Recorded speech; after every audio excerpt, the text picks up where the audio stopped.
हाँ जी, नमस्कार, राधे राधे, जय श्री कृष्ण। कैसे हैं सब लोग? बढ़िया, मजे में, आनंद में। चलिए, ईश्वर आप सबको हमेशा आनंद में रखें, खूब मजे में रखें, खूब स्वाध्याय करें, खूब अध्ययन करें, खूब मेहनत करें और अपने कर्म पथ पर लगातार प्यारे साथियों बढ़ते चलें, क्योंकि जितना कर्म करोगे उतना ही आपको चीज़ें मिलने वाली है। तो मेहनत का इस दुनिया में कोई भी पर्याय नहीं हुआ करता।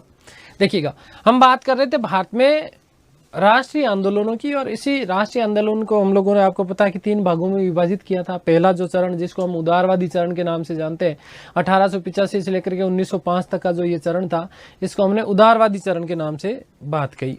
दूसरा चरण, जिसे हम मानते हैं, देखो किस नाम से, या तो उग्रवादी चरण बोलते हैं हम इसको, या फिर इसी को हम लोग क्या बोलते हैं, राष्ट्रवादी चरण।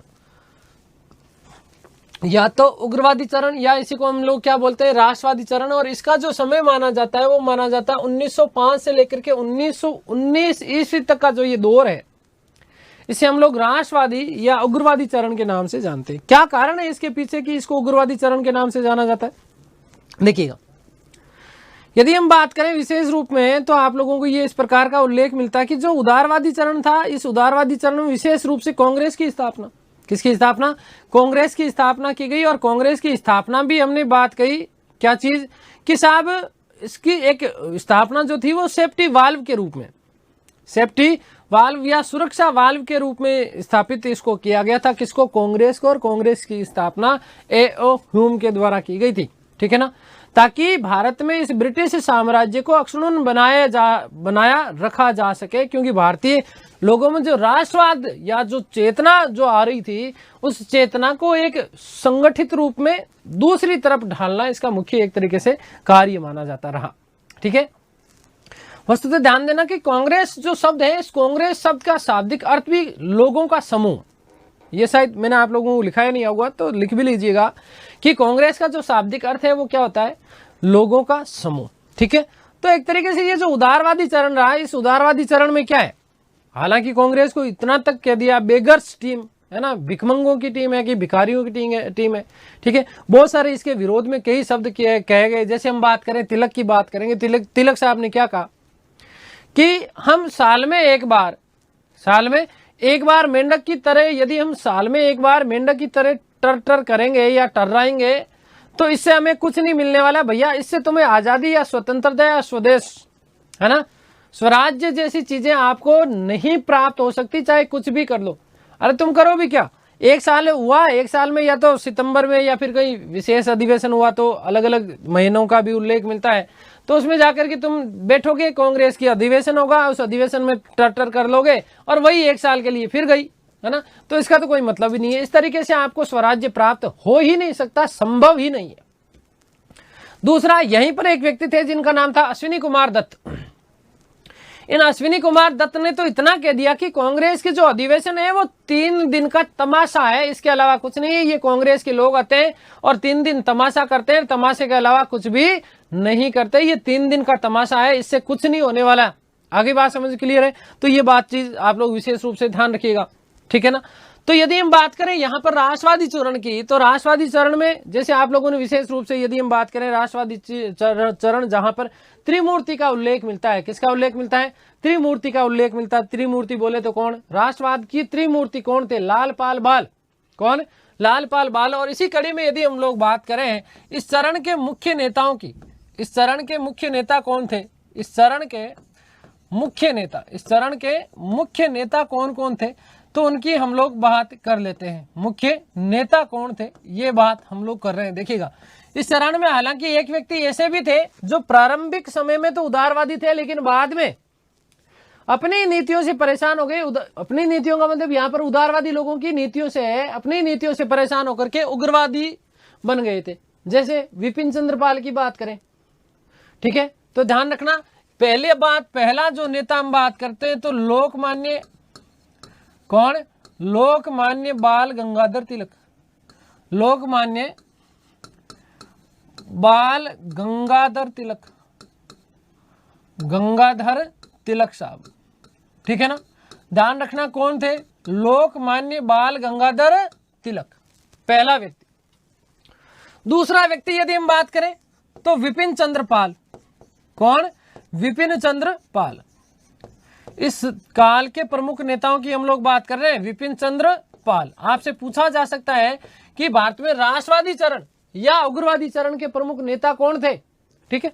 तो ध्यान रखना, लोकमान्य बाल गंगाधर तिलक, विपिन चंद्र पाल, लाला लाजपत राय। नंबर 3 लाला लाजपत राय, लाला लाजपत राय, ठीक है। और चौथा जो व्यक्ति मिलता है हमें विशेष रूप में, ध्यान रखिएगा, अरविंद घोष। कौन? अरविंद घोष। तो ये 4 प्रमुख नेता माने जाते हैं इस भारत में राष्ट्रवादी चरण के, या फिर हम बात करें तो उग्रवादी चरण के, ठीक है। आगे बात समझ में, ध्यान रखना कि कांग्रेस का उदारवादी चरण की जो है आलोचना, क्या चीज? कांग्रेस के उदारवादी चरण की आलोचना की इस काल के दौरान विशेष रूप से, ठीक है। तिलक जो है, ध्यान रखिएगा, कौन? तिलक को भारत में नव राष्ट्रवाद या उग्रवाद का जनक कहा जाता है। वेरी मोस्ट इंपॉर्टेंट बात बन जाती है, ध्यान रखना, वेरी मोस्ट इंपॉर्टेंट बात बनती है क्या? कि तिलक को भारत में, तिलक को नवराष्ट्रवाद, तिलक को नवराष्ट्रवाद या उग्रवाद का जनक कहा जाता है। उग्रवाद का जनक कहा जाता है, ठीक है, जनक कहा जाता है। ये बेसिक सा प्रश्न बनता है आपके लिए, बहुत अच्छा प्रश्न साबित हो सकता है। ध्यान रखना कि भारत में नव राष्ट्रवाद या उग्रवाद के जनक कौन थे, तो ध्यान रखिएगा कौन थे? तिलक साहब थे। तिलक साहब ने ही वो बात कही थी कांग्रेस के लिए, क्या? कि यदि हम साल में एक बार टर्राएंगे तो हमें कुछ नहीं मिलने वाला, ठीक है। अश्विनी कुमार दत्त ने एक बात कही थी, क्या? कि कांग्रेस के अधिवेशन जो है वो 3 दिन का क्या है? तमाशा है। 3 दिन का क्या है? तमाशा है। आगे बात समझ, तो ध्यान रखिएगा, एक तो ध्यान रखना पहली बात कि तिलक को नवराष्ट्रवाद उग्रवाद का क्या कहा जाता है? जनक। और साथ ही साथ जो है तिलक साहब को भारत का बेताज बादशाह, भारत का बेताज बादशाह और मिस्टर ब्लंट भी कहा जाता है। ध्यान रखना कि तिलक को भारत का बेताज बादशाह, भारत का बेताज बादशाह, भारत का क्या कहा जाता है? बेताज बादशाह। लोकमान्य भी इनको उपाधि दी गई। लोग बहुत ज्यादा प्यार करते थे किसको? तिलक को। इसलिए इनको क्या कहा जाता था? लोकमान्य। क्या कहा जाता था? लोकमान्य कहा जाता था। तो भारत का बेताज बादशाह किसको? तिलक या मिस्टर ब्लंट। क्या? Mister blunt. मिस्टर ब्लंट भी कहा जाता था। किसको कहा जाता था? तिलक को। ये बहुत अच्छी बात आप लोगों के लिए बनती है, ध्यान रखना, मिस्टर ब्लंट भी कहा जाता था, ठीक है। ये बिल्कुल नॉर्मल से सीधे सीधे आपके प्रश्न बनते हैं, तो इसमें कोई ज्यादा आप लोगों को दिमाग लगाना नहीं है। ध्यान रखना कि लाल पाल बाल, क्या चीज? यहां पर मैं, चलिए अगले पेज पे लिख देता हूं कि नोट। क्या नोट भाई? लाल पाल बाल, लाला लाजपत राय, लाल विपिन चंद्र पाल और बाल गंगाधर तिलक। लाल, पाल और बाल, ये जो है ये तीनों के तीनों लोग, इन तीनों लोगों को भारतीय राष्ट्रवाद की त्रिमूर्ति कहा जाता है, ठीक है ना। भारतीय राष्ट्रवाद की क्या कहा जाता है? त्रिमूर्ति कहा जाता है। इसमें विशेष बात ध्यान रखना कि विपिन चंद्र पाल जो थे, कौन? विपिन चंद्र पाल प्रारंभिक समय में उदारवादी हुआ करते थे, लेकिन बाद में इन्हीं से प्रेरित होकर के ये क्या बन गए थे? उग्रवादी बन गए थे। क्या बन गए थे? उग्रवादी बन गए थे। आगे बात समझ, तो लाल पाल बाल को भारतीय राष्ट्रवाद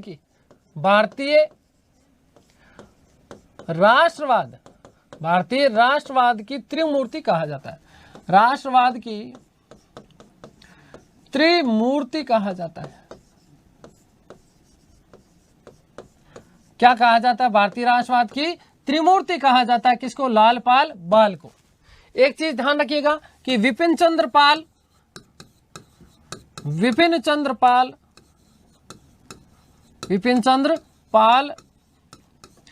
प्रारंभिक समय में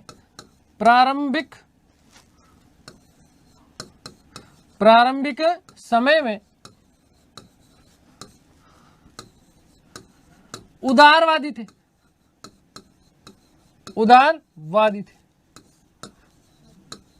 और बाद में ये क्या बन गए, बाद में ये उग्रवादी बन गए, बाद में ये क्या बन गए, उग्रवादी बन गए थे। कौन है, विपिन चंद्र पाल।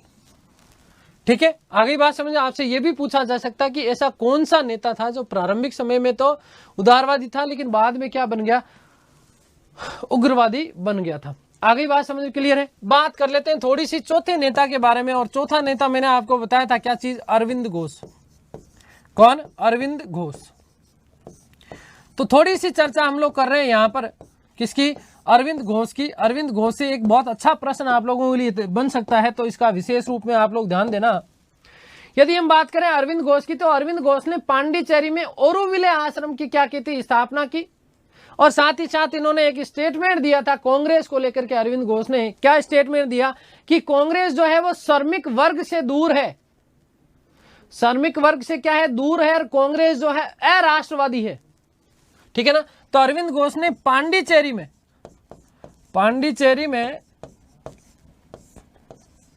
ठीक है ना, कौन सा आश्रम, ओरोविले, कौन सा, ओरोविले आश्रम की स्थापना की।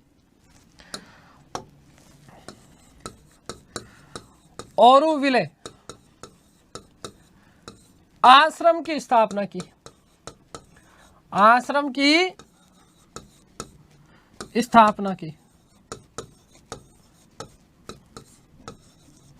ठीक है। दूसरी चीज ध्यान रखिएगा कि अरविंद घोष का एक स्टेटमेंट, कथन ध्यान रखना कि कांग्रेस जो है वो श्रमिक वर्ग से दूर है। कांग्रेस श्रमिक वर्ग से दूर है, धनाढ्यों की ये तो संस्था है, श्रमिक वर्ग से दूर है।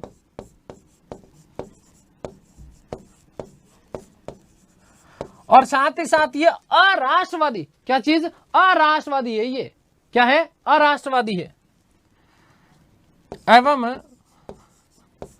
अराष्ट्रवादी है। अराष्ट्रवादी बता दिया गया किसको, कांग्रेस को, किसके द्वारा, अरविंद घोष के द्वारा। किसके द्वारा, अरविंद घोष के द्वारा। ध्यान रखिएगा दोस्तों, लाला जी की यदि हम बात करें तो लाला लाजपत राय के जो गुरु हुआ करते थे उनका नाम था मेजिनी। क्या नाम था, मेजिनी।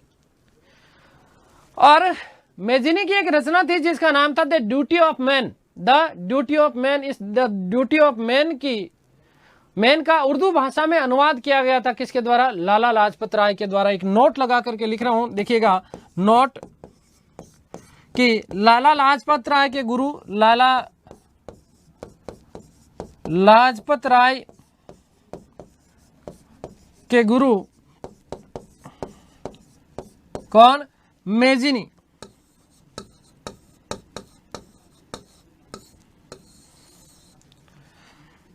के ग्रंथ का भी नाम ध्यान रखना। ठीक है ना, बहुत अच्छा आप लोगों से यहां से ग्रंथ के बारे में पूछा जा सकता है। The duty of man, the duty of man, the duty of man, duty of man, the duty of man का उर्दू भाषा में अनुवाद, उर्दू भाषा में अनुवाद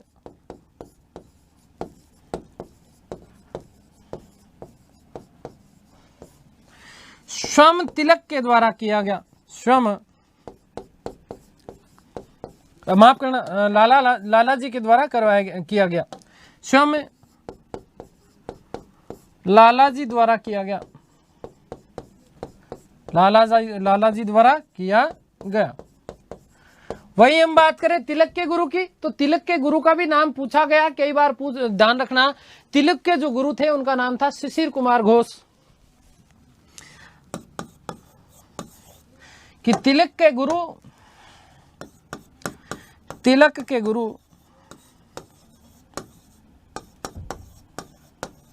कौन थे, शिशिर कुमार घोष। शिशिर कुमार घोष, तिलक के गुरु कौन थे, शिशिर कुमार घोष। तो ये आप लोगों के लिए विशेष महत्वपूर्ण तथ्य आप लोगों के लिए बनते हैं, इन चीजों का ध्यान रखिएगा भाई।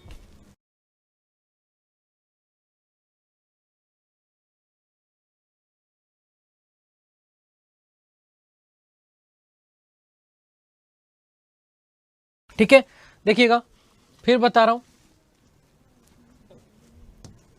हम बात कर रहे थे उग्रवादी या राष्ट्रवादी चरण की। समय 1905 से लेकर के 1919 है।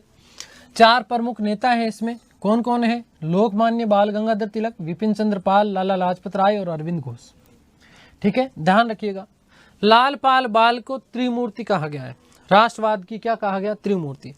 तिलक जी जो थे इनको नवराष्ट्रवाद या उग्रवाद का क्या कहा जाता है? जनक कहा जाता है। साथ ही साथ इन्हें भारत का बेताज बादशाह और मिस्टर ब्लंट भी कहा गया था। ठीक है, इन्हें ऐसा कहा गया कि तिलक जो थे वो भारत में अशांति के जनक। खैर, तो ध्यान रखना, त्रिमूर्ति वाला प्रश्न पूछा जा सकता है। कौन सा ऐसा व्यक्ति था जो प्रारंभिक समय में उदारवादी था लेकिन बाद में उग्रवादी बना? तो विपिन चंद्र पाल। अरविंद घोष जो थे इन्होंने पांडिचेरी में एक आश्रम की स्थापना करी जिसका नाम था ओरुविले आश्रम। ठीक है, बहुत अच्छा प्रश्न बनता ही है आपके परीक्षा के दृष्टिकोण से। इनका कथन ध्यान रखना थोड़ा सा कि कांग्रेस जो है वो श्रमिक वर्ग से दूर है, अराष्ट्रवादी पार्टी है। कौन? कांग्रेस। लाला जी के जो गुरु थे उनका नाम था मेजिनी। उनका ग्रंथ है द ड्यूटी ऑफ मैन। इसका उन्होंने उर्दू भाषा में क्या किया था? अनुवाद किया था स्वयं ने। वही हम बात करें तिलक के गुरु की, तो तिलक के जो गुरु थे वो थे अरविंद घोष। कौन थे? शिशिर कुमार घोष, माफ कीजिएगा। कौन थे? शिशिर कुमार घोष। अब बात करते हैं भारत में उग्रवाद का उदय क्यों हुआ, उसके पीछे क्या कारण था, उसकी हम लोग चर्चा कर रहे हैं। तो देखिएगा, भारत में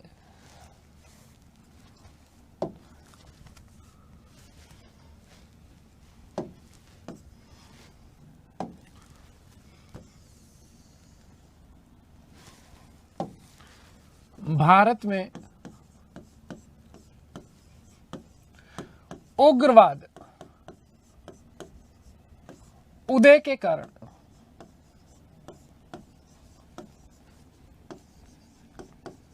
उदय के क्या कारण थे कि भारत में उग्रवाद उदय हुआ? भाई पहली चीज, टू द पॉइंट हम लोग बात करेंगे, फालतू की कोई बात नहीं।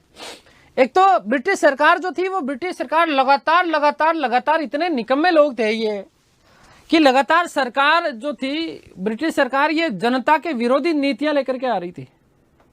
जनता के विरोधी नीतियां लेकर के आ रही थी। जैसे हम बात करें 1896 ईस्वी में कपास जो था, इस कपास से उत्पादन शुल्क उन्होंने हटा दिया। ठीक है, तो लगातार जनता के विरोधी क्या लेके आ रही थी? नीतियां लेके आ रही थी।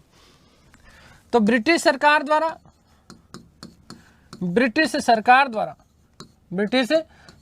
अब यहां पर मैं शब्द ब्रिटिश सरकार प्रयोग कर रहा हूं, उसके पीछे भी आप लोगों को पता होना चाहिए कि सरकार मैंने शब्द क्यों प्रयोग किया। क्योंकि 1857 की क्रांति के बाद में ब्रिटिश ईस्ट इंडिया कंपनी का तो क्या हो गया था? शासन समाप्त हो गया और भारत का शासन सीधे ब्रिटिश ताज के अधीन कर दिया गया था। ध्यान रखना, साथ ही साथ एक नया पद सृजित किया गया था जिसे हमने वायसराय कहा। क्या कहा? वायसराय कहा था। ठीक है ना। तो ब्रिटिश सरकार की जन विरोधी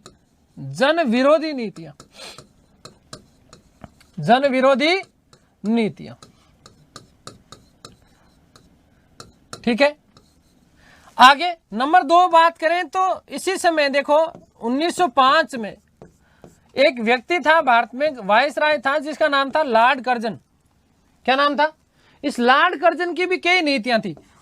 लॉर्ड कर्जन की नीतियां, किसकी नीतियां? लॉर्ड कर्जन की नीतियां। अब लॉर्ड कर्जन की नीतियों की यदि हम लोग बात करें, भाई लॉर्ड कर्जन का जो शासनकाल का समय माना जाता है वो 1899 से लेकर के 1905 ईस्वी तक इस लॉर्ड कर्जन ने कई सारी जो है नीतियां अपनाई। जैसे हम बात करें तो 1904 में आप लोगों को पता होना चाहिए, जहां 1856 में चार्ल्स वुड डिस्पैच अधिनियम लाया गया था। उसके बाद में और भी शिक्षा में बहुत सारे अमूलचूल परिवर्तन देखने को मिले। इसी लॉर्ड कर्जन के समय 1904 में विश्वविद्यालय अधिनियम पारित किया गया। 1904 का विश्वविद्यालय अधिनियम, ठीक है। आगे बात समझिए, विश्वविद्यालय अधिनियम पारित करना। और साथ ही साथ इसने एक सबसे बड़ा जो काम किया उस समय, वो सबसे बड़ा काम ये था कि 1905 में इसने बंगाल का विभाजन किया, बंग भंग। क्या किया? बंग भंग। और ध्यान रखना कि भारत को पहली बार, भारत को क्षेत्रीय आधार पर, किस आधार पर? क्षेत्रीय आधार पर विभाजित, है ना, विभाजित करने का प्रयास किया गया। विभाजित करने का प्रयास किया गया, प्रयास किया गया। किसके द्वारा? लॉर्ड कर्जन के द्वारा। ध्यान रखना, बहुत अच्छा प्रश्न बनता है, लॉजिकल कॉन्सेप्चुअल प्रश्न बन सकता है कि भारत को पहली बार क्षेत्रीय आधार पर विभाजित करने का श्रेय किसको जाता है? तो लॉर्ड कर्जन को। जब उसने बंगाल विभाजन जैसी चीज लेकर के आया, उसने जो है प्रशासनिक हवाला देते हुए, ध्यान रखना क्या चीज? प्रशासनिक हवाला दिया। और प्रशासनिक हवाले में क्या कहा उन्होंने कहा कि साहब बंगाल इतना बड़ा प्रांत है, बंगाल इतना बड़ा प्रांत है कि उसको सुव्यवस्थित रूप से उसका प्रशासन संचालन करना असंभव सा है। इसलिए उसने पूर्वी बंगाल और पश्चिमी बंगाल दो भाग कर दिए। पूर्वी बंगाल वर्तमान है बांग्लादेश, ठीक है। और यदि हम बात करें पश्चिमी बंगाल की, तो वही वाली बात, कौन सी वाली बात? वही वाली, कौन सी वाली? वही वाली कि दक्षिणी बिहार, उड़ीसा, ठीक है, और बंगाल वाला जो भाग था एक तरीके से उसको हमने पश्चिमी बंगाल के रूप में जाना, ठीक है। तो ये चीज आप लोग विशेष रूप से ध्यान रखना कि क्षेत्रीय आधार पर विभाजित करने का प्रयास पहली बार बंगाल विभाजन के द्वारा किया गया, लॉर्ड कर्जन के द्वारा। और यही विभाजन आगे चल करके संपूर्ण भारत के विभाजन का प्रमुख कारण भी माना जाता है एक तरीके से, क्षेत्रीय आधार पर। वहीं हम बात करेंगे जातिगत आधार पर, तो जातिगत आधार पर तोड़ने का जो पहला प्रयास किया गया वो 1909 में मार्ले मिंटो सुधार अधिनियम के द्वारा किया गया था। आ गई बात समझ? क्लियर है? तो ये चीजें आप लोग विशेष रूप से ध्यान रखिएगा कि लॉर्ड कर्जन की नीतियां, जैसे 1904 का विश्वविद्यालय अधिनियम हो गया, 1905 का बंग भंग अधिनियम हो गया, ठीक है। भारत को पहली बार क्षेत्रीय आधार पर तोड़ने का प्रयास इस दुष्ट दुर्जन क्या कर्जन, है ना, है तो दुर्जन ही, इसके द्वारा किया गया था। फिर साथ ही साथ हम लोग बात करें तो देशी भाषाओं के समाचार पत्र की बाढ़ सी आ गई थी, जो कि भारतीय युवा वर्ग को लगातार राष्ट्रीय चेतना देने का प्रयास कर रही थी। तो देशी भाषाओं के जो समाचार पत्र थे, इन समाचार पत्रों के बढ़ते हुए प्रसार के कारण राजनीतिक चेतना जो बढ़ी थी, जैसे हम बात करें तो कलकत्ता के बंगवासी और पुणे के केसरी, है ना, केसरी और काल जैसे अखबारों ने कांग्रेस की उदारवादी नीतियों की क्या करी थी? आलोचना करी थी, ठीक है ना। जिस कांग्रेस की हम लोग बात कर रहे थे, कांग्रेस की हम लोग चर्चा कर रहे थे, तो उसको वास्तविक रूप में, यथार्थ रूप में कांग्रेस क्या है, उस चीज को बाहर लेकर आने का प्रयास किया गया इन बंगवासी समाचार पत्र के द्वारा, केसरी समाचार पत्र के द्वारा, काल जैसे समाचार पत्र जो कि विशेष रूप से पुणे के थे, ठीक है। तो यहां कांग्रेस की उदारवादी नीतियों की उनकी क्या की गई थी? आलोचना की गई। फिर यदि हम बात करें तो जैसे हम बात करें स्वामी विवेकानंद हो गए, बाल गंगाधर तिलक हो गए, अरविंद घोष जैसे महान जो विचारक थे, इन विचारकों ने उस समय के तात्कालिक जो भारतीय युवा वर्ग था, इस युवा वर्ग में भी उग्रवाद, क्या चीज? उग्रवाद और राष्ट्रवाद को जगाने का कार्य इनकी विचारों के द्वारा किया गया। विवेकानंद जी ने एक बात कही थी, क्या बात कही? कि कमजोरी पाप है, कमजोरी पाप है और कमजोरी मृत्यु है। तुम किसका वर्ण करना चाहते हो, तुम्हारे ऊपर निर्भर करता है। आगे बात समझ में क्लियर है? तो ध्यान रखिएगा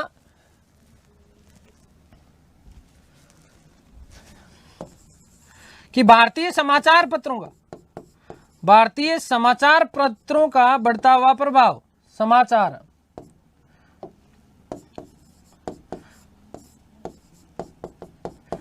पत्रों का बढ़ता प्रभाव, जैसे हम बात करें कलकत्ता की, कलकत्ता में क्या है?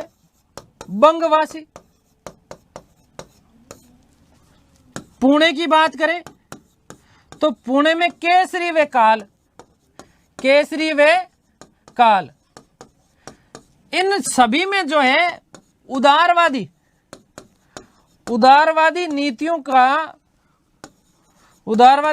की भर्त्सना की गई, नीतियों की आलोचना की गई। क्या की गई? आलोचना की गई।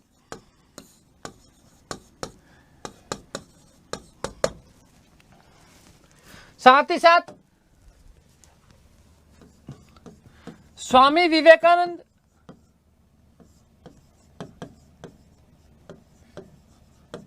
स्वामी विवेकानंद, तिलक, अरविंद घोष इत्यादि राष्ट्रवादी विचारकों द्वारा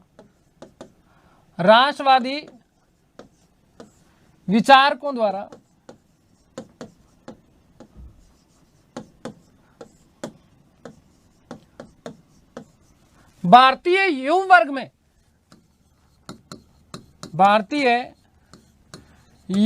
में नवचेतना का संचार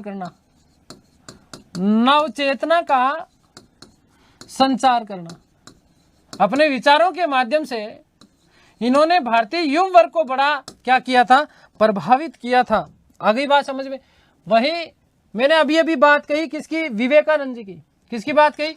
स्वामी विवेकानंद का कथन ध्यान रखना। क्या कहते थे विवेकानंद जी?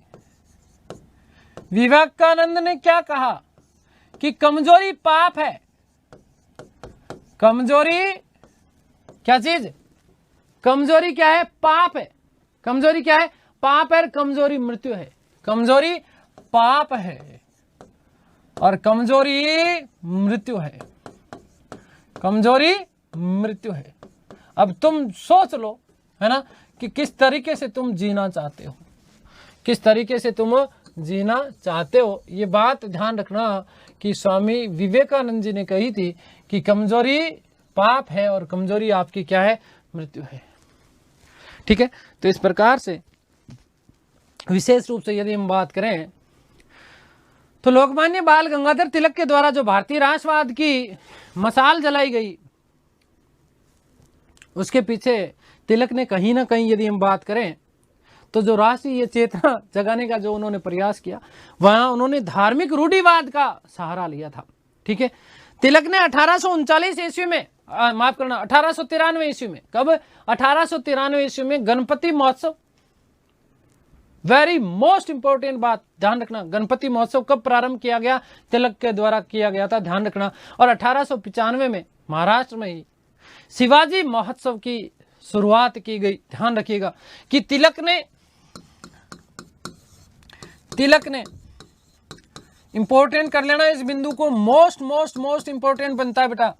तिलक ने राष्ट्रवाद की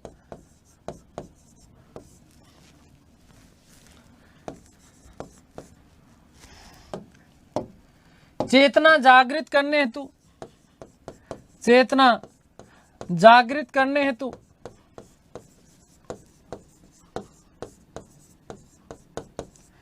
धार्मिक रूढ़िवादी नीतियों का अनुसरण किया। धार्मिक रूढ़िवादिता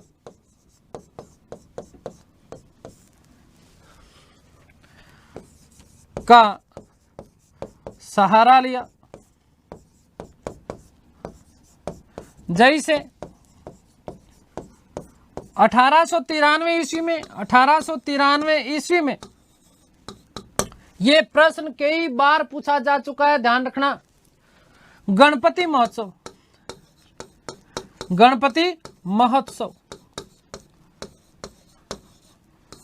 वह 1895 ईस्वी में कौन सा? शिवाजी महोत्सव। कौन सा? शिवाजी महोत्सव के माध्यम से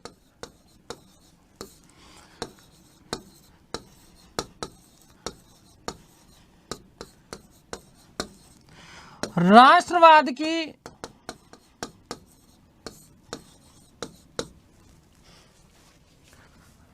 चिंगारी जलाई, चिंगारी सुलगाई। कैसे ना कैसे करके भारतीय लोग एक साथ तो आए, ठीक है। शिवाजी महोत्सव की यदि हम बात करें तो शिवाजी महोत्सव वस्तुतः वीर मराठा शिवाजी का जो राज्यरोहण का जो दिन था, उसी दिन एक तरीके से शिवाजी महोत्सव मनाने का प्रारंभ किया गया। कहां पर? महाराष्ट्र में। कहां पर? महाराष्ट्र में। ये बात आप लोग विशेष रूप से ध्यान रखिएगा। स्वराज्य, स्वदेशी और बहिष्कार। स्वराज्य, स्वदेशी और बहिष्कार का जो नारा दिया गया सर्वप्रथम किसके द्वारा दिया गया? तिलक के द्वारा। और उन्होंने कहा कि उसके अनुसार हमारा राष्ट्र जो है वो एक वृक्ष है जिसका मूल तना स्वराज्य है और स्वदेशी तथा बहिष्कार उसकी क्या है? शाखाएं हैं।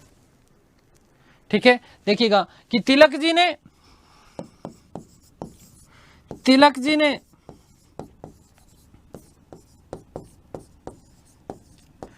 स्वराज्य,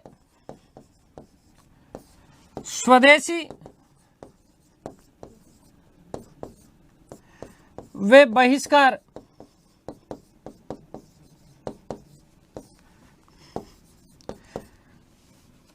का सर्वप्रथम मंत्र फूंकते हुए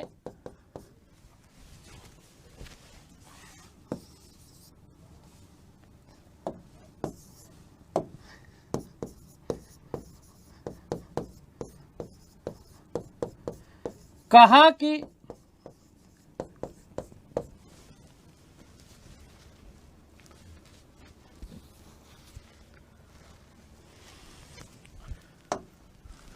क्या कहा? क्या कहा? ध्यान देना, बहुत अच्छा कथन आपका बन जाता कि हमारा राष्ट्र जो है वो किसकी तरह है? वृक्ष की तरह है जिसका मूल तना क्या है? स्वराज्य। हमारा राष्ट्र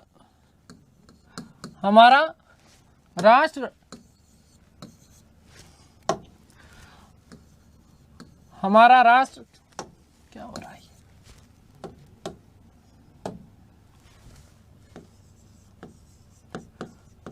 हमारा राष्ट्र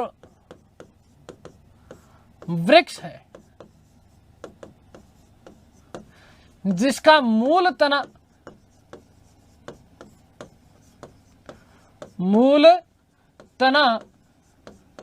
स्वराज्य है।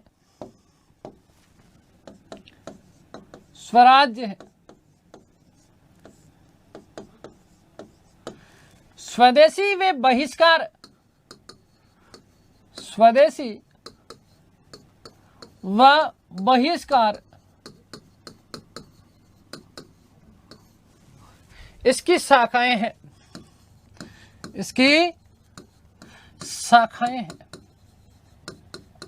ये बात किसने कही? तिलक साहब। किसने कही? तिलक साहब ने। ठीक है, आगे बात समझ में क्लियर है। भारत में देखो, जैसे त्रिमूर्ति की हमने बात करी तो उसी तरीके से आपसे एक प्रश्न और देखो, थोड़ा सा घुमा करके प्रश्न पूछ लिया जाएगा कि भारत में राष्ट्रवाद के 3 प्रमुख स्तंभ कौन से थे? लाल, पाल, बाल। ध्यान रखना, आगे बात समझ क्लियर है ना। तिलक साहब ने, तिलक जी का समाचार पत्र था जिसका नाम था केसरी, पाल न्यू इंडिया, और लाला जी जो थे उन्होंने पंजाबी के माध्यम से ब्रिटिश सरकार के ऊपर क्या किए थे? प्रहार किए। ठीक है ना। तिलक ने केसरी,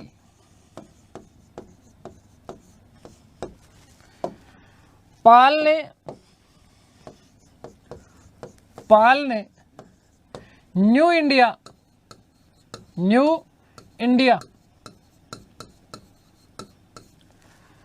व लाला जी ने पंजाबी के माध्यम से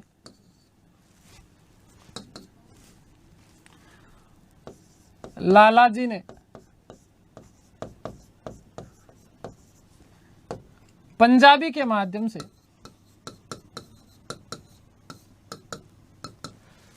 समाचार पत्र के माध्यम से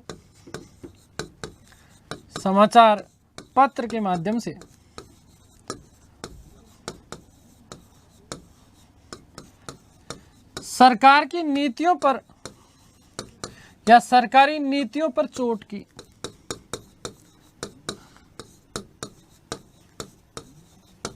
सरकारी नीतियों पर चोट की।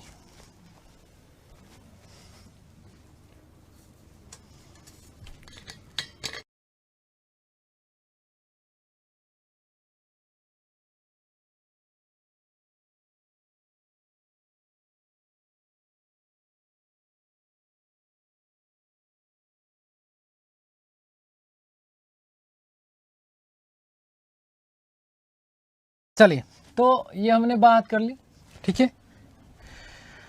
बात करते हैं बंग भंग और स्वदेशी आंदोलन की।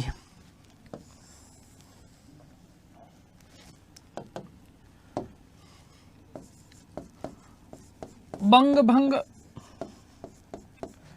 व स्वदेशी आंदोलन।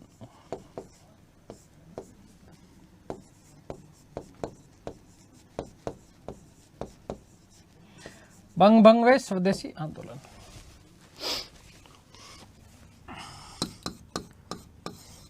बंग भंग की बात करें, बंग भंग का मतलब एक तरीके से बंगाल विभाजन है रे भाइयों और बहनों, ठीक है, ध्यान रखना। बंग भंग कब?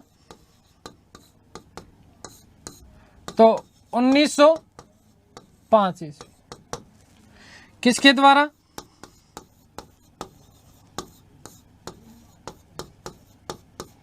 तो लॉर्ड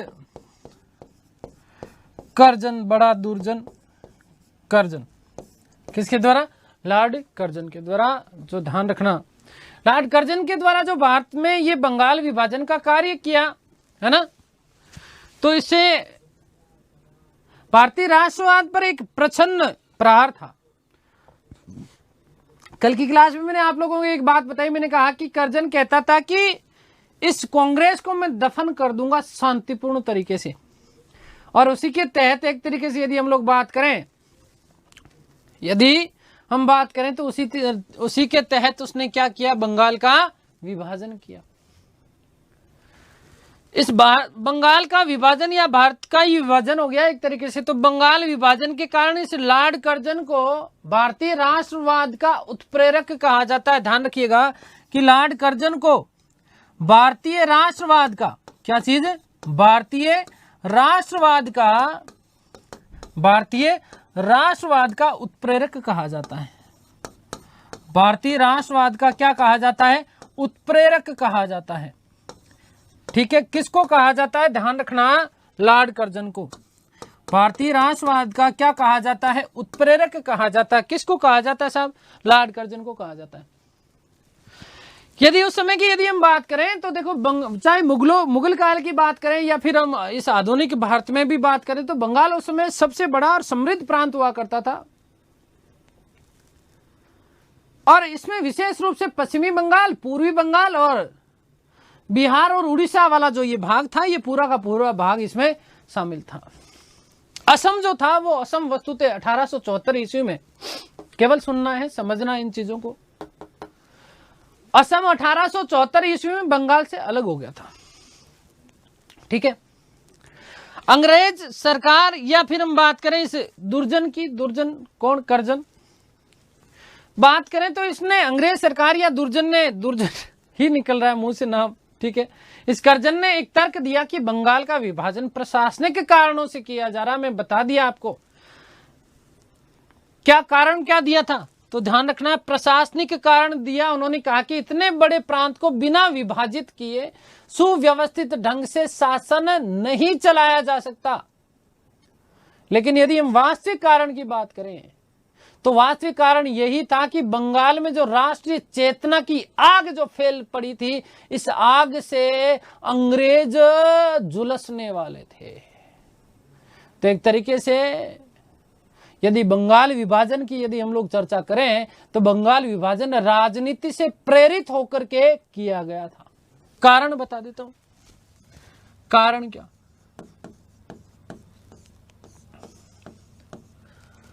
तो कर्जन ने प्रशासनिक हवाला देते हुए, प्रशासनिक हवाला देते हुए कहा कि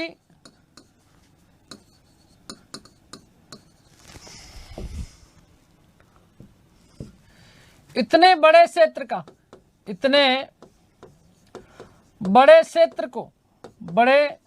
को बिना विभाजित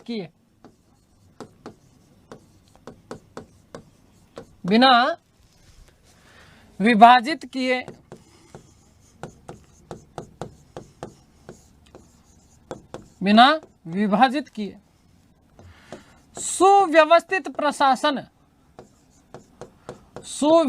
प्रशासन संचालित नहीं किया जा सकता, या सुव्यवस्थित शासन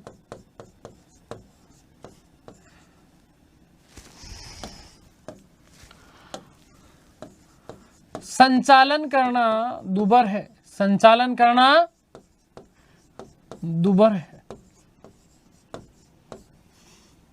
आगे बात समझ। तो इस प्रकार की फालतू की बात कहेगी, ठीक है ना। तो ध्यान रखना कि यही हवाला दिया गया था किसके द्वारा? लॉर्ड कर्जन के द्वारा। किसके द्वारा? लॉर्ड कर्जन के द्वारा। यदि वास्तविक कारण की बात करें तो बंगाल में फैल रही राष्ट्रीय चेतना को नष्ट करना था। वास्तविक कारण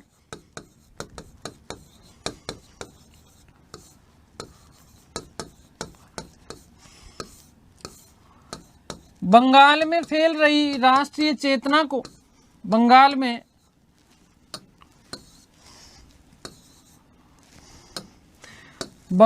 फैल रही राष्ट्रीय चेतना को,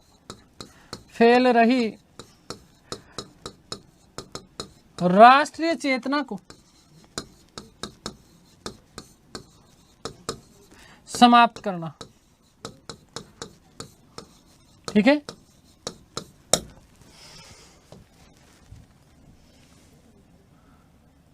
ये और कुछ नहीं था, इसका केवल और केवल क्या था?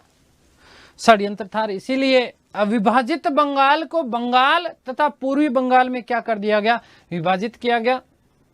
अब नवगठित जो बंगाल प्रांत था, इस नवगठित बंगाल प्रांत में आधुनिक पश्चिम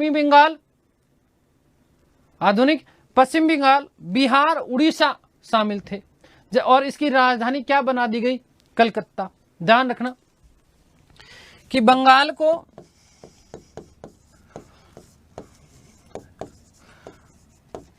दो भागों में विभाजित कर दिया।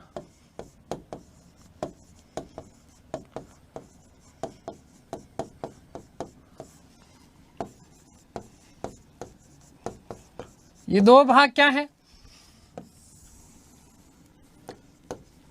नंबर 1 पश्चिमी बंगाल। ध्यान रखना, बहुत अच्छा प्रश्न बनता है यहां से। पश्चिमी बंगाल की यदि हम बात करें तो पश्चिमी बंगाल में क्या क्या चीजें रखी गई? ध्यान रखना, ये पश्चिमी बंगाल या इसी को हम बोलते हैं आधुनिक बंगाल। क्या चीज? आधुनिक बंगाल। ठीक है। क्या क्या रखा गया? एक तो पश्चिमी बंगाल स्वयं, इसके अलावा उड़ीसा और बिहार, मैं लिख दूं पीबी, पश्चिमी बंगाल, उड़ीसा वे बिहार। और इसकी जो राजधानी बनाई गई, राजधानी इसकी क्या रख दी? कलकत्ता। राजधानी क्या रख दी इसकी गई? राजधानी किसको बनाएगा? कलकत्ता को। और वस्तुतः देखो, इसके पीछे और भी बड़ा षड्यंत्र, ये उन प्रांतों को इसमें शामिल किया गया जो कि हिंदू बाहुल्य क्षेत्र था। क्या था? हिंदू बाहुल्य क्षेत्र था। ये ध्यान रखना, हिंदू बाहुल्य क्षेत्र था।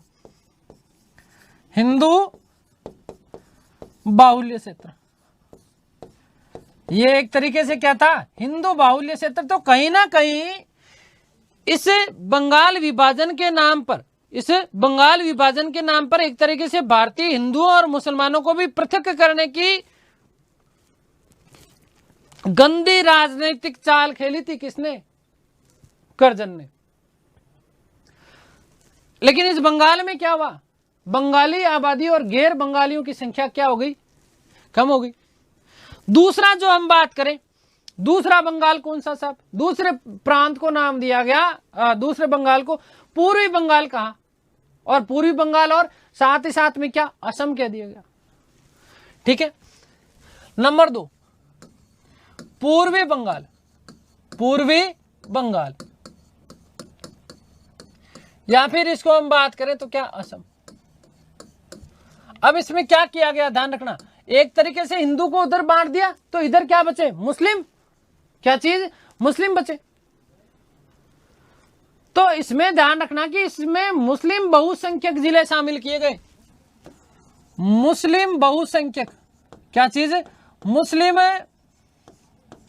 बहुसंख्यक जिले शामिल किए गए, मुस्लिम में बहुसंख्यक जिले शामिल किए गए, जिले शामिल किए गए किसमें, पूर्वी बंगाल में।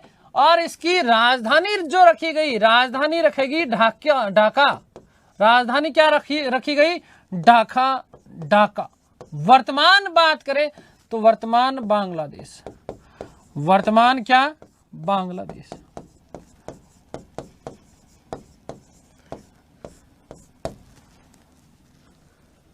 वर्तमान बांग्लादेश। पूर्वी बंगाल के लेफ्टिनेंट गवर्नर, ठीक है, बेमफाइल्ड फुल्लर ने मुसलमानों को अपनी चहेती पत्नी के रूप में क्या किया, उल्लेख किया, ध्यान रखना। और इस प्रकार से बंगाल का विभाजन धार्मिक आधार पर भी था, ठीक है ना। तो ध्यान रखना कि पूर्वी बंगाल के गवर्नर, पूर्वी बंगाल के गवर्नर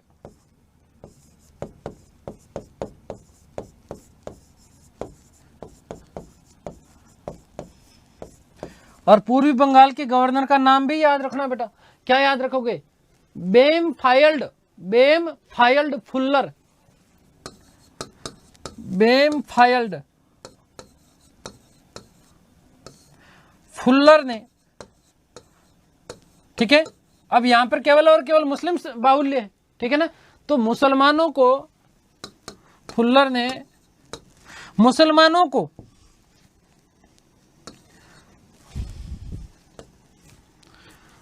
मुसलमानों को अपनी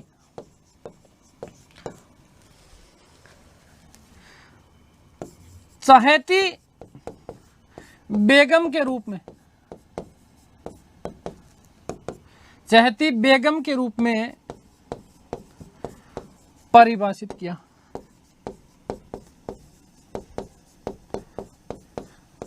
ठीक है। तो नोट लगा रहा हूं मैं, ध्यान रखिएगा, नोट कि इस प्रकार हम कह सकते हैं कि इस प्रकार, किस प्रकार, इस प्रकार बंगाल का विभाजन न केवल, बंगाल का विभाजन न केवल क्षेत्रीय आधार पर अपितु, क्षेत्रीय आधार पर अपितु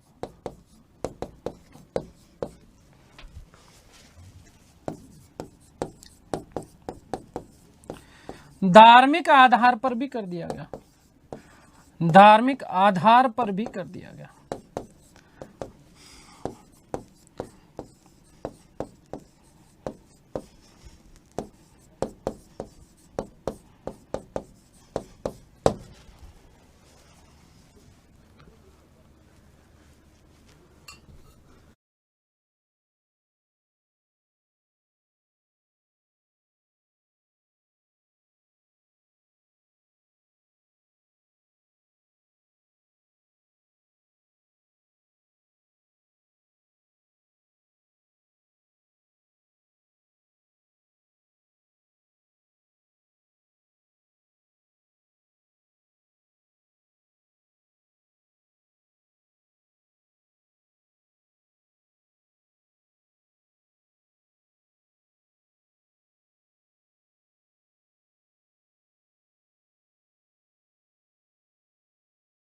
तो ध्यान रखना कि एक तरीके से ये हिडन स्वरूप सामने आया कि एक तरीके से मुस्लिम बाहुल्य क्षेत्रों को तो पूर्वी बंगाल के अधीन कर दिया गया, राजधानी ध्यान रखना ढाका थी, ठीक है, और पश्चिमी बंगाल में हिंदू बाहुल्य क्षेत्र था, ठीक है ना, और उसकी राजधानी क्या रख दी गई, कलकत्ता। बंगाल विभाजन के समय कांग्रेस के अध्यक्ष हुआ करते थे सर हेनरी कॉटन। ध्यान रखना एक बात लिख रहा हूं कि इस समय कांग्रेस के अध्यक्ष हेनरी कॉटन थे। इस समय कांग्रेस के अध्यक्ष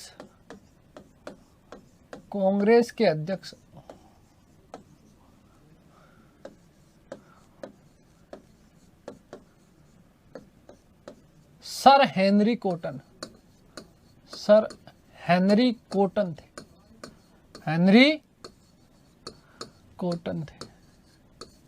ठीक है, क्या थे, सर हेनरी कॉटन थे। ये बात आप लोग विशेष रूप से ध्यान रखिएगा। बंगाल विभाजन क्या चीज, बंगाल विभाजन या बंग भंग आंदोलन का नेतृत्व किया गया सुरेंद्रनाथ बनर्जी के द्वारा। किसके द्वारा, सुरेंद्रनाथ बनर्जी के द्वारा बंगाल विभाजन या बंग विभाजन, ठीक है, बंग भंग आंदोलन का नेतृत्व किया गया सुरेंद्रनाथ बनर्जी ने। यहीं पर एक नेता थे अब्दुल रसूल। इन अब्दुल रसूल ने कहा कि पिछले 50-60 वर्षों के दौरान हमने जो हासिल किया या हमने जो हासिल नहीं कर पाए, माफ करना, हम जो हासिल नहीं कर पाए वह हमने 6 महीने में हासिल कर लिया, और बंगाल विभाजन ने हमें यहाँ तक क्या कर दिया, पहुंचा दिया। एक विशेष में नोट लगा के बात लिख रहा हूं, देखिए ध्यान रखिएगा। आपसे पूछा जा सकता है कि बंगाल विभाजन की जो निर्णय की जो घोषणा की गई वो कब की गई थी, तो ध्यान रखिएगा 19 जुलाई 1905 को इसकी बंगाल विभाजन निर्णय की घोषणा की गई थी। और हालांकि सबसे पहले यदि हम लोग बात करें तो बंगाल विभाजन का जो प्रस्ताव था वो दिसंबर 1903 में सार्वजनिक किया गया था, ठीक है। वहीं 16 अक्टूबर 1905 को बंगाल को क्या कर दिया गया था, विभाजन कर दिया गया था, किसका, बंगाल का, ठीक है। तो बंगाल विभाजन का प्रस्ताव, एक तो बंगाल विभाजन का प्रस्ताव,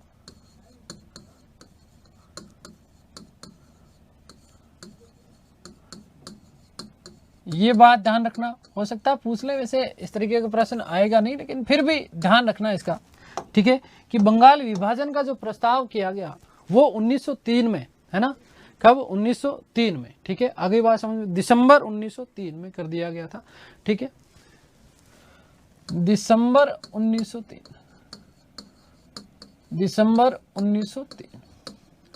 बंगाल विभाजन का निर्णय,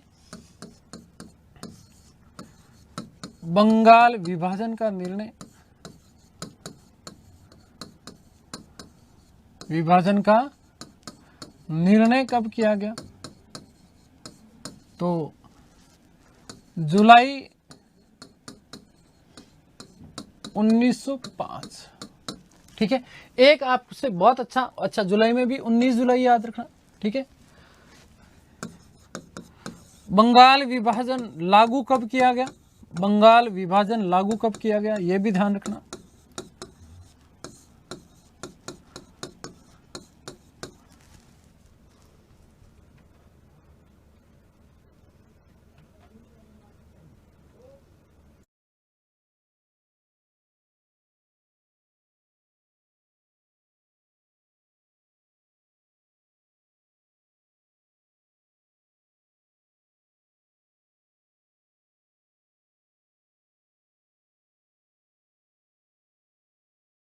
अक्टूबर 1905 को। और जब ये बंगाल विभाजन लागू कर दिया गया तो इसी दिन बंगाल के लोगों ने इस 16 अक्टूबर को काला दिवस मनाया। घरों में चूल्हे नहीं जले, लोगों ने उपवास रखा और वंदे मातरम, क्या चीज है, वंदे मातरम गीत गाया। क्या चीज, वंदे मातरम गीत गाया। तो ध्यान रखना कि लोगों ने काला दिवस मनाया, काला दिवस मनाया, कारवां बन पड़ा, ठीक है। घरों में चूल्हे नहीं जले, घरों में चूल्हे नहीं जले, उपवास रखा गया, उपवास रखा गया। गली गली में वंदे मातरम, वंदे मातरम है, वंदे मातरम, वंदे मातरम गाया, मातरम गीत गाया, गीत गाया।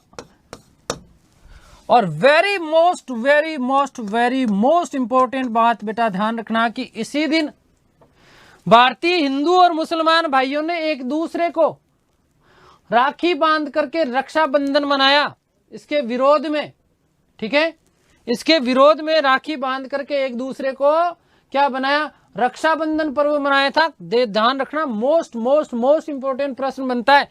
बंगाल हितवादी और संजीवनी, बंगाली माफ करना, बंगाली हितवादी और संजीवनी जैसे जो बड़े समाचार पत्र थे, इन समाचार पत्रों ने अपने लेखों में बंगाल विभाजन का भी क्या किया था, विरोध किया था। ध्यान रखिएगा कि हिंदू व मुस्लिम भाइयों ने, हिंदू व मुस्लिम भाइयों ने, मुस्लिम भाइयों ने आपस में राखी बांध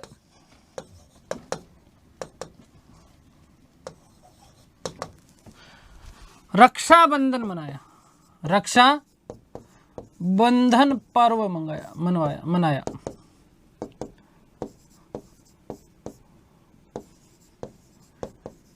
ठीक है, विरोध में रक्षाबंधन पर्व मनाया। ठीक है, बंगाली हितवादी, ठीक है, ध्यान रखना ये समाचार पत्र है। और संजीवनी क्या है, संजीवनी समाचार पत्रों ने अपने लेखों में इसका विरोध किया, इसका विरोध किया।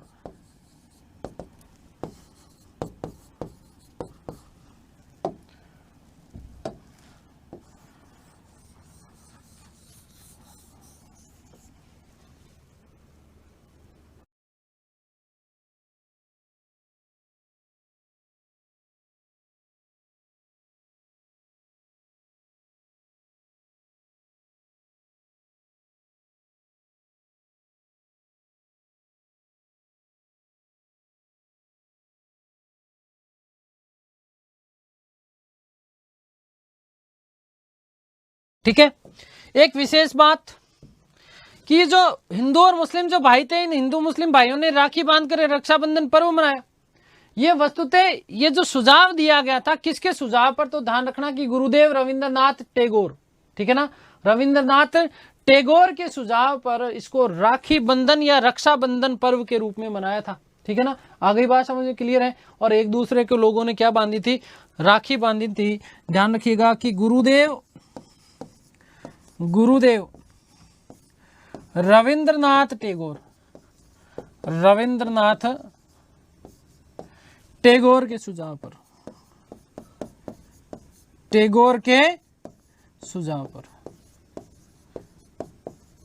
ठीक है, आगे बात समझ में। तो लोगों ने इस तरीके से इस बंगाल विभाजन का क्या किया था, विरोध किया। क्या किया, विरोध किया था। आगे बात समझ में क्लियर है। तो ये बात हमने बात कर ली किसकी, बंगाल विभाजन की। ढाका के जो नवाब हुआ करते थे सलीमुल्लाह, इस सलीमुल्लाह जी ने इस आधार पर बंगाल विभाजन का समर्थन किया कि पूर्वी बंगाल से मुसलमानों का बहुमत मिल जाएगा हम लोगों को, है ना। तो वहीं ढाका के नवाब सलीमुल्लाह के भाई थे जिनका नाम था अतिकुल्ला। क्या नाम था, अतिकुल्ला। क्या नाम था, अतिकुल्ला।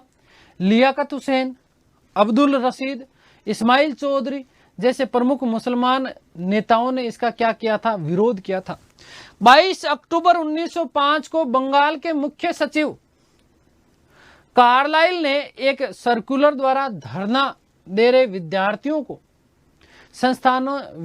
के संस्थान को अनुदान, मान्यता और छात्रवृत्तियां वापस लेने की क्या दे दी गई, धमकियां दे दी गई, है ना। विद्यार्थियों को कहा कि आपको जो अनुदान दिया गया, जो पैसे दिए गए डोनेशन, ठीक है, वो वापस ले लेंगे, स्कूलों की मान्यता वापस ले ली जाएगी और छात्रवृत्ति जो दिया गया वो भी वापस ले लिया जाएगा।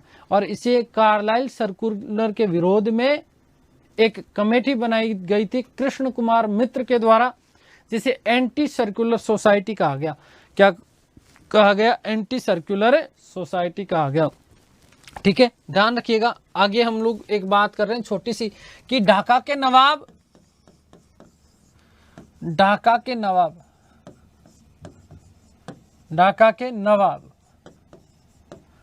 क्या नाम था? देखो ध्यान रखना, सलीमुल्लाह। क्या नाम था? सलीमुल्लाह ने बंगाल विभाजन का समर्थन किया।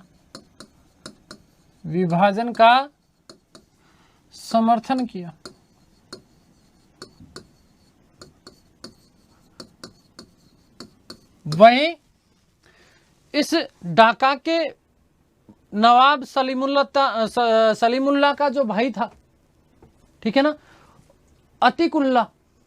क्या नाम था? अतीकुल्लाह।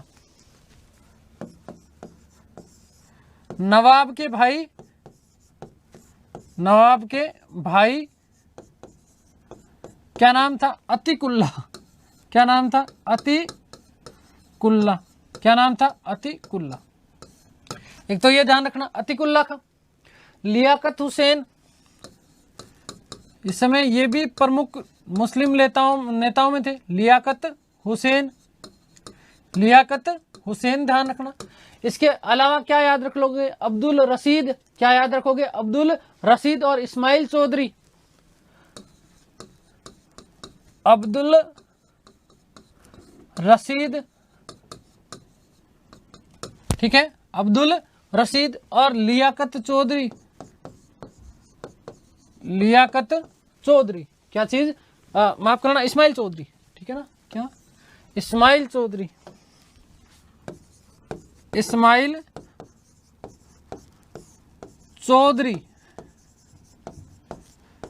इत्यादि ने बंग भंग का विरोध किया।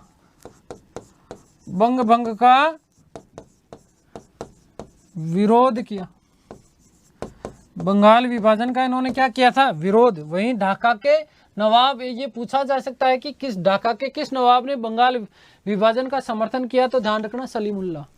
क्या याद रखोगे? सलीमुल्लाह, ठीक है ना।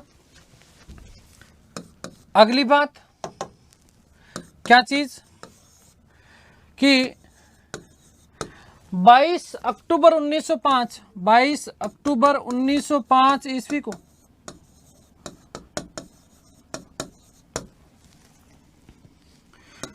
धरना दे रहे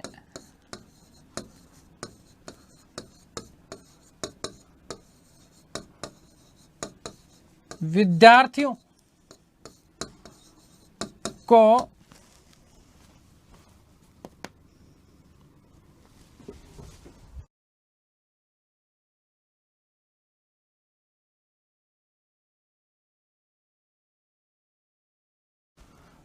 बंगाल के सचिव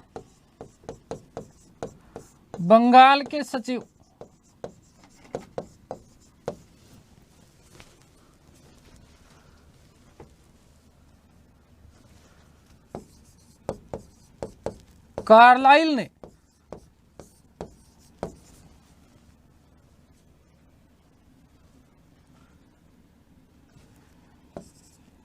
विद्यार्थियों के संस्थानों को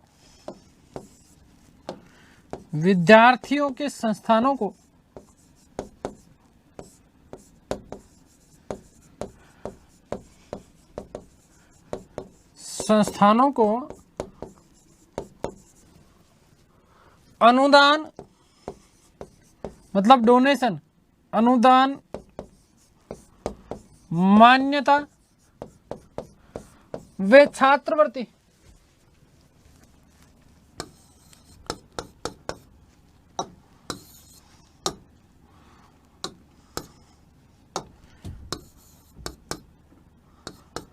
छात्रवृत्ति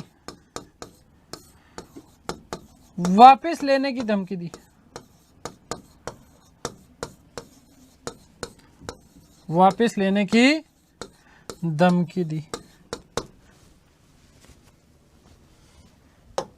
इसके विरोध में, इसके विरोध में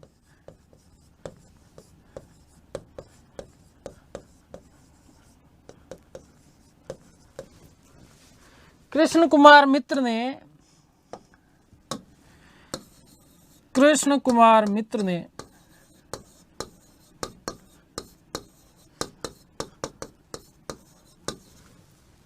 एंटी सर्कुलर सोसाइटी बनाई, एंटी सर्कुलर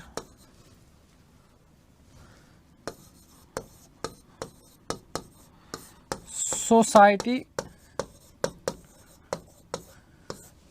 बनाई।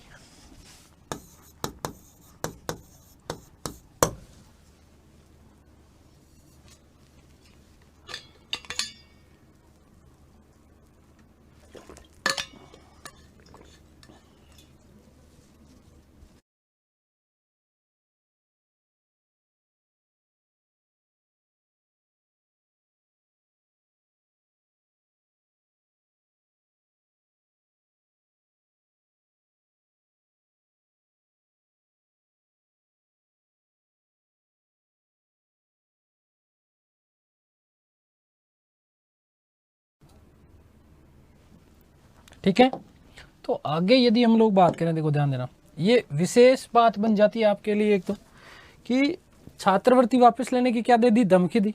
तो धमकी दी तो कृष्ण कुमार मित्र, ध्यान रखना हमने जो संजीवनी पत्र की बात करी थी, किसकी बात की, संजीवनी पत्र की बात की थी, ये वस्तुतः संजीवनी पत्र के संपादक हुआ करता थे। कौन, कृष्ण कुमार मित्र जो थे वो क्या थे, संजीवनी पत्र, ठीक है ना, संजीवनी जो समाचार पत्र की हमने चर्चा की, संजीवनी के संपादक थे ये, ठीक है ना, संजीवनी के संपादक थे। और इन्हीं कृष्ण कुमार मित्र ने, इन्हीं कृष्ण कुमार मित्र ने संजीवनी का एक अंक प्रकाशित किया था। कब, 13 जुलाई 1905 को, 13 जुलाई 1905 को संजीवनी के एक अंक में इन्होंने सबसे पहले बहिष्कार, क्या चीज, बहिष्कार करने की बात कही थी। किसने, कृष्ण कुमार मित्र ने।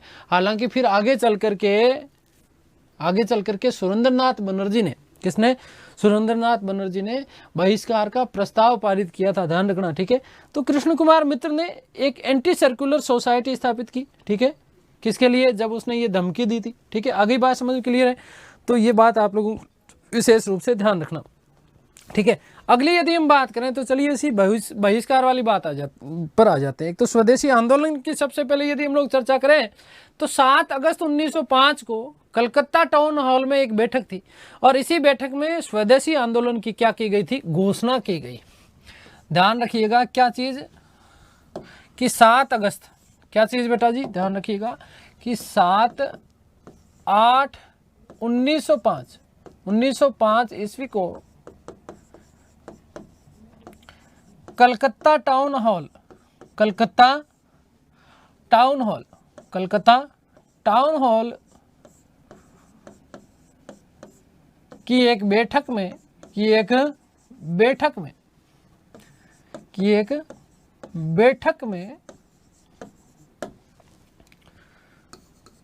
स्वदेशी आंदोलन, क्या चीज है, स्वदेशी आंदोलन की घोषणा की गई। स्वदेशी आंदोलन की घोषणा की गई, आंदोलन की घोषणा की गई, पहली बात, ठीक है। और दूसरी चीज की इसी दौरान, इसी बैठक में सुरेंद्रनाथ बनर्जी ने, किसने, सुरेंद्रनाथ बनर्जी ने बहिष्कार का प्रस्ताव पारित किया था, ध्यान रखना। इसी बैठक में सुरेंद्रनाथ बनर्जी ने क्या किया था, बहिष्कार का प्रस्ताव पारित किया। इसी बैठक में सुरेंद्रनाथ बनर्जी ने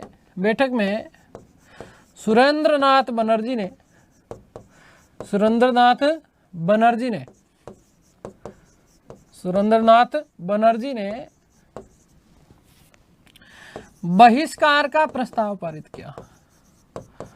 बहिष्कार का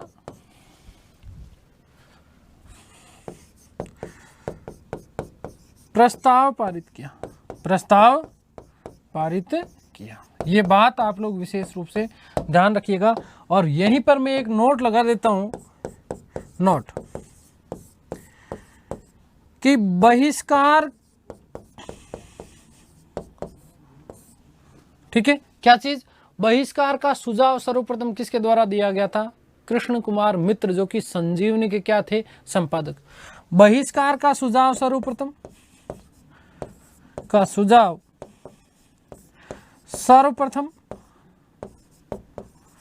कृष्ण कुमार मित्र, क्या चीज, कृष्ण कुमार मित्र द्वारा, कुमार मित्र, ठीक है, जो कि संजीवनी के क्या थे, संपादक थे, ठीक है, द्वारा अपने समाचार पत्र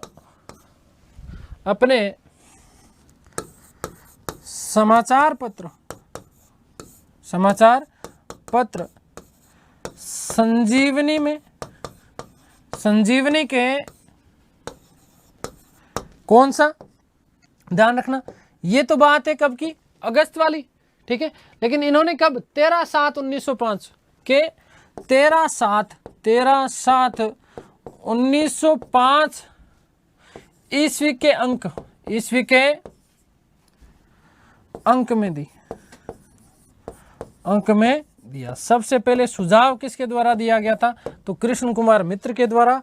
यही कृष्ण कुमार मित्र क्या थे, संजीवनी के क्या हुआ करते थे, ये ध्यान रखिएगा कि संजीवनी के ये क्या थे, संपादक थे। इन्होंने 13/7/1905 को जो उसका अंक निकाला, इसी अंक में इन्होंने सबसे पहले बहिष्कार की बात की।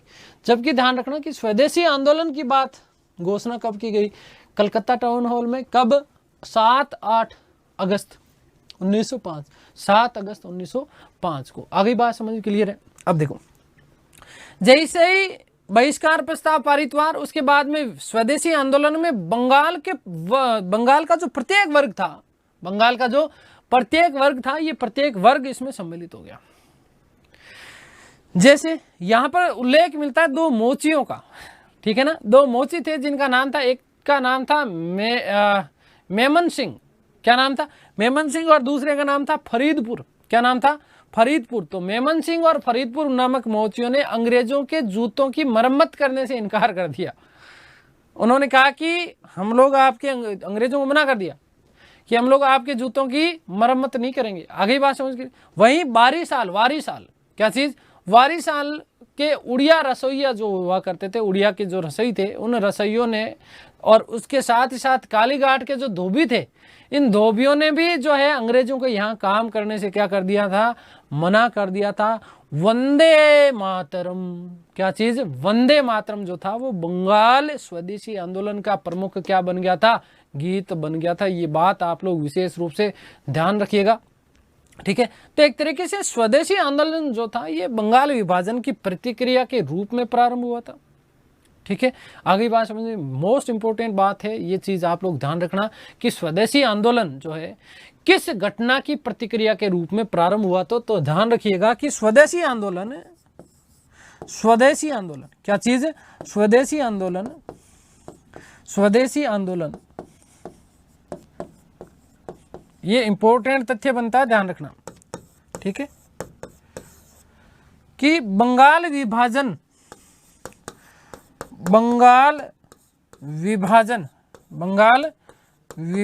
की प्रतिक्रिया के रूप में, क्या चीज, प्रतिक्रिया के रूप में प्रारंभ हुआ, ठीक है। बहुत अच्छा प्रश्न ये आप लोगों का बन जाता है। इस स्वदेशी आंदोलन के बारे में गुरुदेव रविंद्रनाथ टैगोर ने अपने उपन्यास थे जिनका नाम था गोरा एवं घर, ठीक है। इस गोरा घर बाहिरे है ना, गोरा घर बाहिरे, ठीक है ना, इनमें स्वदेशी आंदोलन के बारे में ये बात लिखी थी किसने, रविंद्रनाथ टैगोर ने। तो बंगाल विभाजन की प्रतिक्रिया के रूप में प्रारंभ हुआ। गुरुदेव रविंद्रनाथ टैगोर ने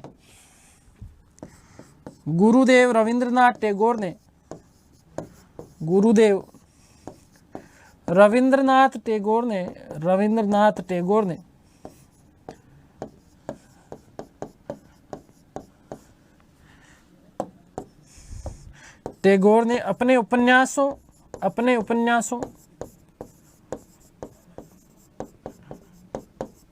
गोरा एवं घर बाहिरे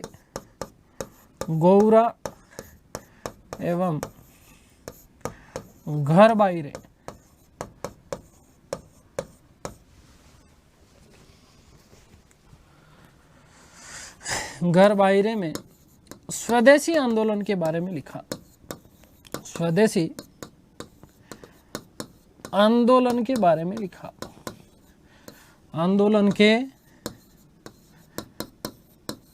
बारे में लिखा।